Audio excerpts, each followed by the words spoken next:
রামিসা হত্যার বিচার যদি না হয় তাহলে আসলে কি হবে?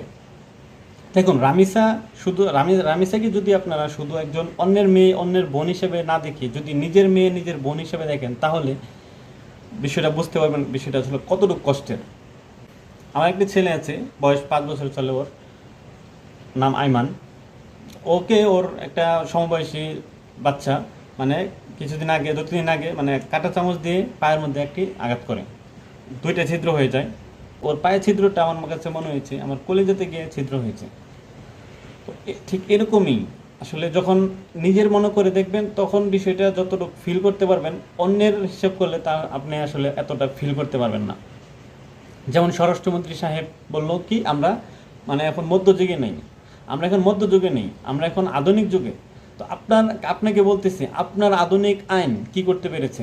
আপনার আধুনিক আইন পেরেছে আসিয়ার হত্যার বিচারটা কার্যক্রম করতে?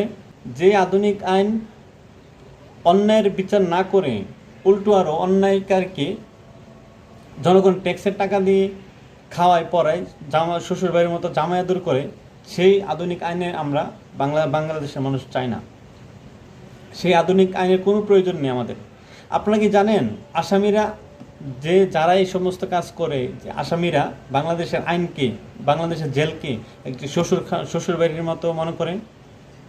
জি, তারা ঠিক শ্বশুরবাড়ির মতোই মনে করে। কারণ তারা কাজ না করেও 3 বেলা খাবারটা ঠিকই পায়, তারা রুম পায়, থাকার মতো সব কিছু পায়। এই জন্য তারা মনে করে ওইটা শ্বশুরবাড়ি। তারা তো অন্যায়কে অন্যায় মনে করে না, তারা তো ওইটা মানে আনন্দের সাথে ওই কাজগুলো করে, কারণ সঠিক বিচার নাই।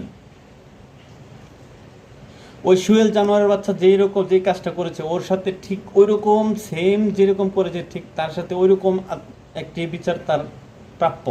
ওর পিছন দিয়ে বাঁশ দিয়ে তারপর ওর হাত পা কাটার দরকার। রামিসাকে যেভাবে গলা কেটেছে, যেভাবে হাত পা আলাদা করেছে, ঠিক ওকে ওইভাবেই ওই রকম বিচার করতে হবে, তাহলে সঠিক বিচার হবে। তা না করে স্বরাষ্ট্রমন্ত্রী সাহেব কী বলল, যে আমরা এখন মধ্যযুগে নাই, আমরা এখন আধুনিক যুগে। আপনার আধুনিক আইন কি পেরেছে যখন ঘটার আগে রামিসাকে বাঁচাতে? যে আধুনিক আইন রামিসাকে বাঁচাতে পারলো না, সেই আধুনিক আইনের বিচারও আমাদের প্রয়োজন নেই।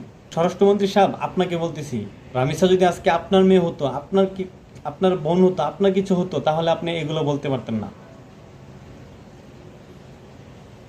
বিচার যে যেরকম অন্যায় করে ঠিক ওইরকমই তার শাস্তি হওয়া উচিত। একটি ঘটনা বলি, আমারই ছেলে, তো একদিন ও আপেল খাচ্ছে আর ওর সমবয়সী একটা ছেলে মানে ভাত খাচ্ছিল।